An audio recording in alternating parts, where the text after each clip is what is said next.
Yo! What's up, people? Hunter Hayes here. I'm so excited that you're here. Welcome to LP Lodge. Come on in.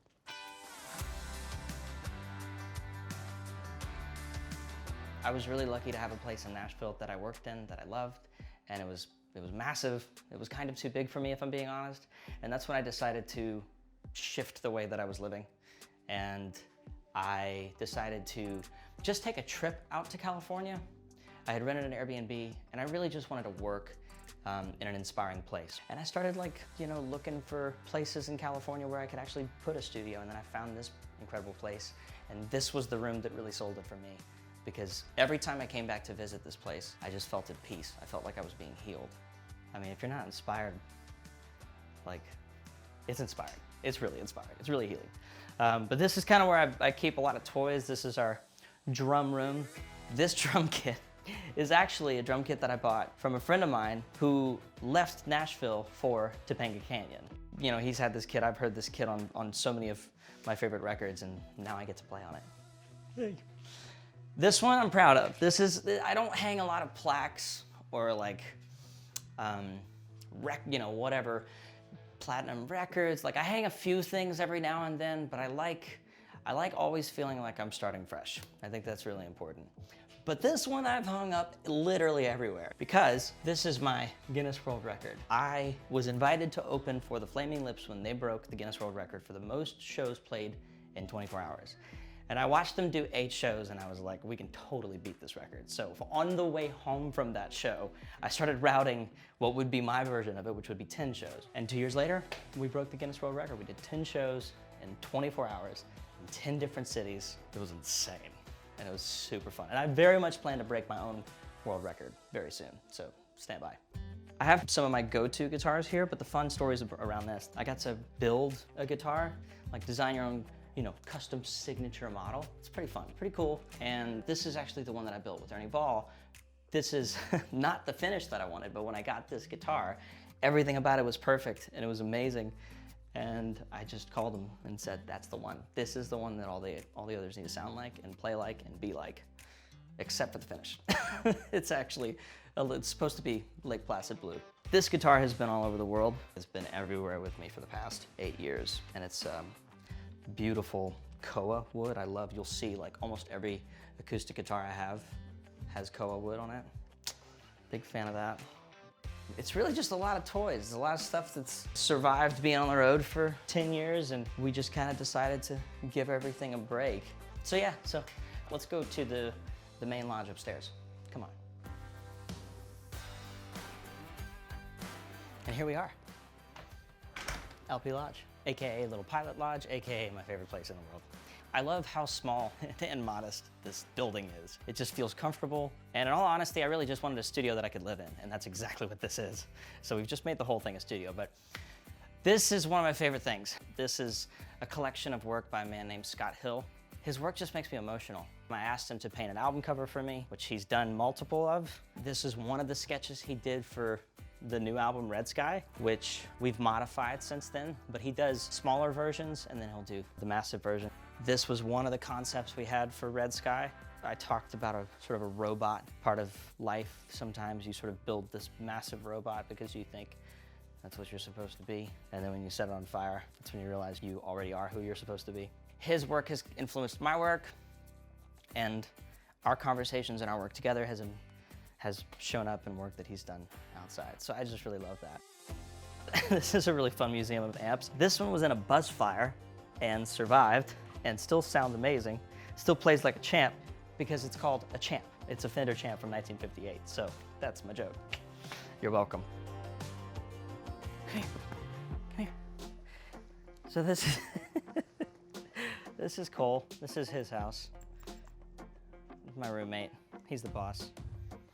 He's a retired racing greyhound. He's 11, but he's the youngest he's ever been spiritually. They told me when I adopted him, racing greyhounds tend to get younger as they get older. Their puppy side comes out, and it has, hasn't it? Yeah, it has. I think he likes it out here as well. We should swing over to the piano wall over here. I was here in Los Angeles recording without it for a good 4 months, and I was just like, man, I gotta figure out how to get this thing from Nashville to LA. I could just buy one in LA, but it's just not the same. And I managed to get this from Nashville. And this is literally on every single song, on every single project. Sometimes you can barely hear it, sometimes it's featured, but it will actually be one of the first things you hear on Red Sky.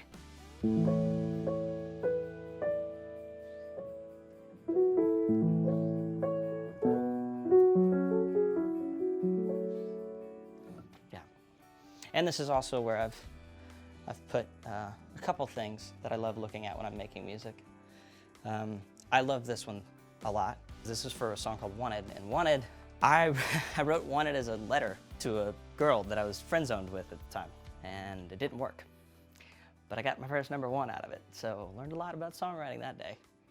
Or I guess over the course of the next several years. You'll notice there's a lot of Legos here. The question that I get the most lately is, what hobbies have you picked up during quarantine? That. So here we've got Tokyo. I really miss international touring. I don't know if you can tell. We got Central Perk, little Friends reference. James Bond's Aston Martin, double-decker bus from London. My other favorite quarantine hobby. A fan made this for me when I was nominated for a Grammy, and we didn't get that one, or those 3 that year. But that's okay, because a fan made me this, and this is really special, and I take this with me everywhere. I love it. And this thing, I just cannot live without this organ. It's also on almost everything, so. And what you don't see is that everything's mic'd up. Everything's actually like wired and mic'd, so at any time, we just come over here with a laptop and we start recording. And it's not like there's wires running all over the house. I didn't want to do that to this place. This cabin, I think, was built in the 30s, and I wanted to just kind of keep it the way that it was, because it's really super charming. And a lot of creative people have actually lived here and worked here. In fact, one of my favorite books was written here, which is really special. Actually, that's really special. I don't know why I just kind of glossed over that, but that's a big deal. This is the jail that I put our cell phones in when we need to take a break. If you text me and you're like, wait a minute, is that why he doesn't respond very fast or ever? Yes. Not really, but we're gonna go with that. So this is kind of the main hub of everything, and I want to take you into my absolute favorite space in the world. This is the studio. This was so fun to imagine how I would use this sunroom. It used to be outdoors. It's now completely closed in, but we have access to the outside world. So that's one of the biggest blessings about spending time here, is you can be indoor and outdoor most of the time. But I just love working in this space for obvious reasons. I mean, it just feels, what I love about it is that we're not far from downtown Los Angeles, or like all the places that I go for meetings or writing sessions and things like that. But not surprisingly, a lot of people like to come here and work, which I love. I love that this is a space that I not only love making music in, but I also this is where I unwind. This is where I listen to music. And that's totally changed my relationship with what I love doing. I met this in Japan. This is a 1958 Martin 5 size. And yeah, I found it in Tokyo. And it's been on a lot of tours. It hasn't played on the stage, but I've written a ton of songs on it. In fact, Still Falling is a song that I actually wrote on this guitar. Flashlight is a song that I wrote on this guitar, which those are both throwbacks for the OG fans out there. That's the magic. This was the first guitar I bought so I was really lucky. I was friends with a lot of musicians, and as I would learn a new instrument, they would either loan me guitars that they'd eventually forget about, or they'd gift an old guitar that they didn't like anymore, but I got to use it, and I got to like it, and I got to work on it. This was the first guitar that I actually bought when I got my publishing advance, which was like not the smartest thing to do with the first check I'd ever gotten, but I'm really glad I did this, because it was a guitar that I had seen Eric Clapton play and John Mayer play, and a lot of guitar players that I really respect had played OM, specifically OM 42s, and I was just in love with this thing. And this is all over the debut record, and therefore it's all over every single record.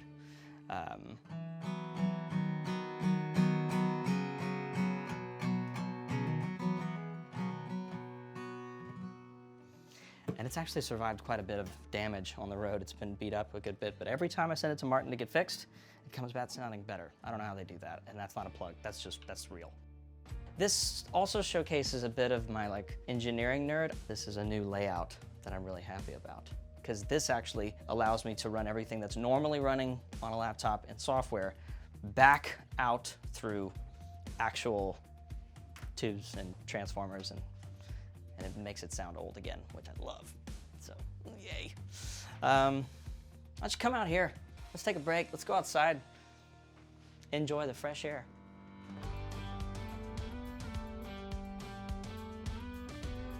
And here we are in the break room. Thanks so much for coming and hanging out. Thanks for letting me give you a tour of LP Lodge. Really appreciate the time. I'm gonna enjoy this glass of champagne, and I'm gonna get back to work on Red Sky. Cheers, people.